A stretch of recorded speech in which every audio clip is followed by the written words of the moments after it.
అందరికీ నమస్కారం. రాష్ట్ర ప్రజలకి, శ్రేయోభిలాషులకి, ప్రతి ఒక్కరికి మెగాస్టార్ చిరంజీవి గారికి నలుగురు మనమరాళ్ళు ఉండవచ్చు. ఇప్పుడు రామ్ చరణ్ గారి కూతురితో కలిపి మొత్తం 5 మనమరాళ్ళు కావచ్చు మెగాస్టార్ చిరంజీవి గారికి. కాబట్టి మరి ఎవరు ఏమైనా కానీ సమాజంలో మరి ఒక మగపిల్లవాడు ఉంటే బాగుంటుంది కదా అని ఆశపడేవాళ్ళు చాలామంది కూడా ఉన్నారు. మరి ఈవిడకి, ఈ శ్యామల గారికి ఏమిటి అంతలో బాధ? ఎందుకు ఇంత ఆవేదన పడుతుంది? ఎవరైనా కానీ అలాగే అనుకుంటారా లేదా? అలాగే అనుకుంటారు.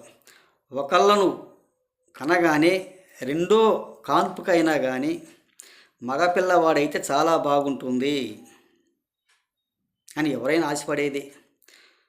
కూతురని ఎవరు తీసి పారేయరు శ్యామల గారు. ఒకసారి తెలుసుకోండి, చెప్పండి. సమాజంలో కూతురు అని పక్కకే మనకి గెంటేసే వాళ్ళు ఉన్నారా? కాదు కదా.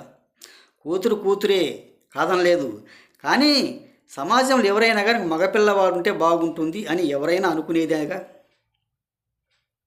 కొంచెం తెలుసుకోండి.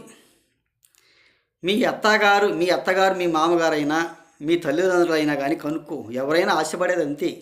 నీకైనా కానీ ఆవిడకైనా కానీ వాళ్ళ బంధువులు ఎవరైనా కానీ ఒక మగపిల్లవాడు ఉంటే చాలా బాగుంటుంది అని ఎవరైనా అనుకునేది. మీ వెనకాల ఉన్న వాళ్ళైనా కానీ వాళ్ళకి లేకుండా వాళ్ళకి ఆశ లేదేమో ఒకసారి కనుక్కోండి. ఒకసారి ఇటువంటి పనికిమాలిన ఆలోచనలు, పనికిమాలిన మాటలు మాట్లాడుతూనే ఉంటారు. తమరు చెప్తే కానీ వినే స్థితిలో లేడు మెగాస్టార్ చిరంజీవి గారు, లేరు.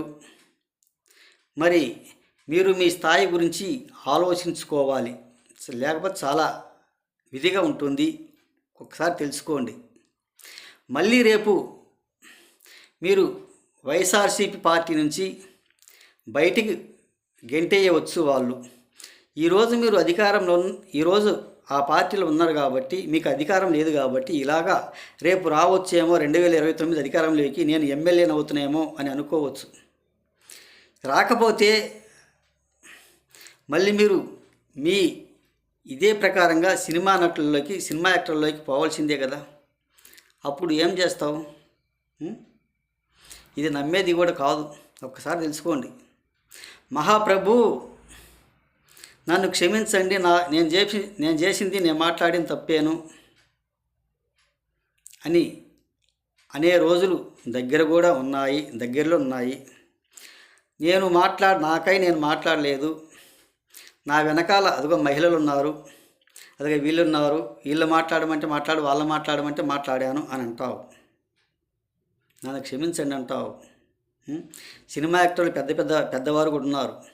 బాలకృష్ణ గారు ఉండవచ్చు, నాగార్జున గారు ఉండవచ్చు, వెంకటేష్ గారు ఉండవచ్చు. ప్రతి ఒక్కరు కూడా పెద్ద యాక్టర్లు ఉండవచ్చు, నిర్మాతలు కావచ్చు, డైరెక్షన్లు కావచ్చు. ఎవరికైనా ఉండేది ఆశ. ఎవరైనా సమాజంలో, రాష్ట్ర ప్రజలు కూడా ఉంది.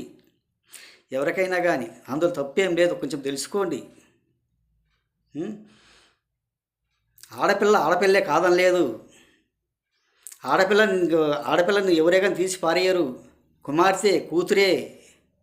కానీ మీరు తప్పుగా మాట్లాడుతూ ఆయనేదో తప్పు మాట్లాడినట్టుగా, ఆయనే వద్దన్నట్టుగా మీరు ప్రజల్లో సింపతి పొందడానికి మీరు మాట్లాడుతున్నారు. కానీ అది సింపతి కింద కాదు. వాళ్ళు మాట్లాడమంటే మాట్లాడుతున్నారు.